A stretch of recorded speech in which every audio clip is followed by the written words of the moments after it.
oitavo ano, eu sou a professora Júlia de Matemática, essa é a nossa aula de número 18.1. Nosso objetivo hoje, vai ser resolver e elaborar problemas envolvendo os conjuntos numéricos estudados. Então a gente viu aí, estudou bastante sobre conjuntos numéricos. Os últimos que a gente estudou foi o conjunto dos números irracionais e do conjunto dos números reais. Por isso que hoje a gente vai fazer mais alguns exercícios para aplicar um pouquinho mais desse conhecimento que a gente estudou na última aula. Então, você vai precisar do seu caderno, caneta, lápis, borracha e régua, ok? Então, exercício de número 1, a ideia aqui, gente, é que vocês pausem, resolvam o exercício e depois voltem para conferir a resposta, tá certo? Número 1, Yara fez a operação 1 dividido por 19 usando a calculadora. E no visor, da calculadora apareceu o seguinte resultado: 0.052631578. Aí ela falou assim: como a representação decimal de 1 sobre 19 é infinita e não periódica, ele é um número irracional. Letra A. Você concorda com Yara? Por quê?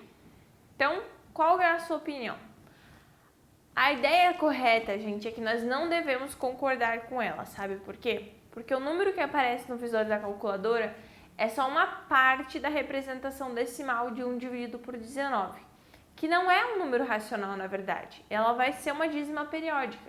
Só que o que acontece? Ali o visor da calculadora, se eu não me engano, acho que tem 10 espaços, então não vai caber todos os números. E algumas vezes o número que se repete é um número muito grande.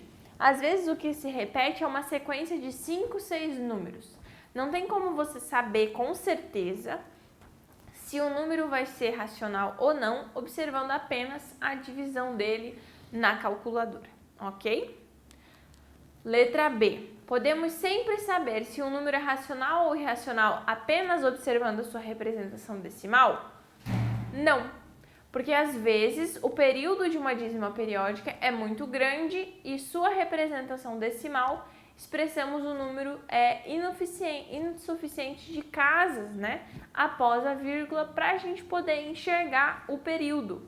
Lembrando que o período é aquela parte da dízima, que vai se repetir. Então, aqui está o problema.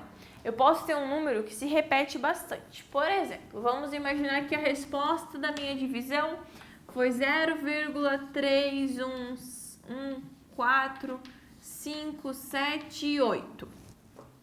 Aí você olha e vai falar: poxa, não é uma dízima periódica. Mas o que você não sabe é que, na verdade, esse número seria assim: 4578, 314578, 314578. Percebam que eu tenho um período. Tem alguma coisa se repetindo aqui, esse pedaço. 314578. Percebam que eu tenho um período, ou seja, ele é uma dízima periódica, mas na calculadora não aparece para mim. Eu não consigo enxergar essa repetição, entendeu? Então, por isso que eu não consigo com certeza afirmar se um número é ou não racional ou irracional com base na sua representação decimal, ok? Número 2. Cite um exemplo, quando possível, de um número A, inteiro e não natural, B, real e não racional, C, racional e não inteiro, D, inteiro e irracional. Então, assim, aqui a ideia é vocês pensarem um exemplo de número desse tipo. Cuidado, que a resposta que a prof vai dar ali mais pra frente, a resposta, a correção desse exercício, pode não ser exatamente o número que você escolheu. Mas observe se ele tem as mesmas características. Se ele for negativo, se ele for positivo, observe as características para ver se elas são as mesmas, ok? Então vamos corrigir. Letra A, inteiro e não natural. Então vamos lá. Os números inteiros são o conjunto dos números naturais e dos números negativos. Então, se ele é inteiro e não pode ser natural, só sobram os números negativos. Então, aqui na resposta, qualquer número negativo serve, tá certo? Qualquer número negativo poderia ser um exemplo citado aqui, ok? No caso, a prof escolheu o menos 15, mas poderia ser qualquer um. Letra B, real e não racional. Então, ele tem que ser real e não racional. só sobra os números irracionais. E aí, dos irracionais, a gente não tem muitas opções, né? O mais usual mesmo é o π, ok? Poderia ser também uma raiz não exata, certo? Letra C, racional e não inteiro.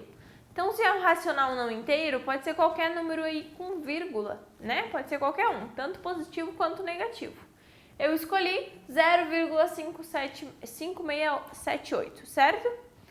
Que é um número decimal finito, né? Ele acaba, é um decimal exato. Letra D, inteiro e irracional. Existe algum número inteiro e irracional? Não, né, gente? Não existe. Lembrem dos conjuntos numéricos. A gente tem o conjunto dos números reais, que ele é dividido em duas partes. Os irracionais e os racionais. Os racionais, dentro deles a gente tem os inteiros e os naturais. Como é que eu vou conseguir pegar um número que seja inteiro, mas que também seja irracional? Existe? Não, não existe esse número, tá certo? Então, por isso que eu não consigo encontrar este valor, ok? Exemplo de número 3. Complete as frases com as palavras corretas. Então, aqui. Todo número irracional é um número. Todo número racional é um número. Todo número inteiro é um número. E todo número natural é um número. A ideia é que você completar utilizando as palavras que completariam essas frases, tá certo? Então, vamos corrigir. Letra A, todo número irracional é um número real. Todo número racional é um número real também. Todo número inteiro é um número real e racional, né? E todo número natural é um número inteiro, racional e real, ok? Número 4. Escreva os números abaixo em ordem crescente. Então, aqui nós temos menos 12 sobre 5, né? Menos 12 quintos.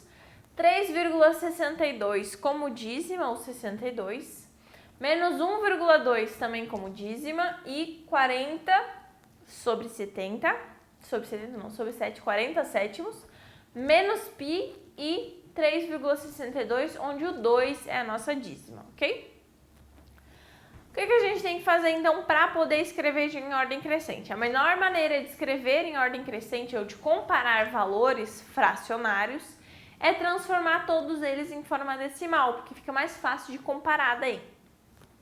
Então, aqui nós temos todos os nossos números. Menos 12 quintos eu consigo transformar, né, em fração, a fração em decimal. Se você não lembra como faz essa transformação, nós temos aulas já disponíveis sobre a transformação de decimal para fração e fração para decimal, ok? Então, menos 12 quintos fica igual a menos 2,4. A gente tem aqui 3 igual a 62, onde o 62 é o nosso período, ou seja, vai ficar 3,62, 62, 62. A gente tem menos 1,2 como dízima também, 1,2222222 negativo. A gente vai ter o 40 sobre 7, eu consigo dividir e vai ser 5,71428, 71428, ok? Então, percebam que é uma dízima periódica também. Menos π fica menos 3,14159265,359 e segue aí adiante. É uma dízima não periódica, né, gente? E 3,62 com o 2 como período, então é 3,622222, ok?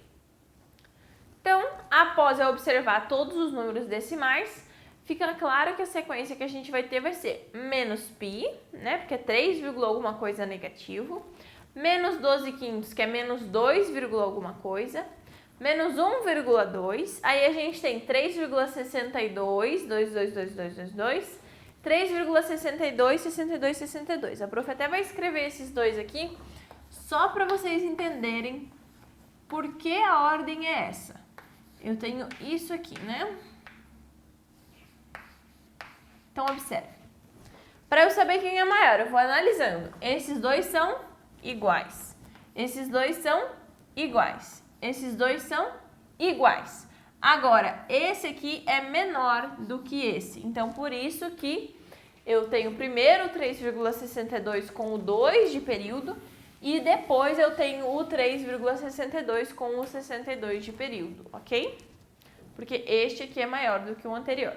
E 40 dividido por 7 dá um valor ali que eu até esqueci.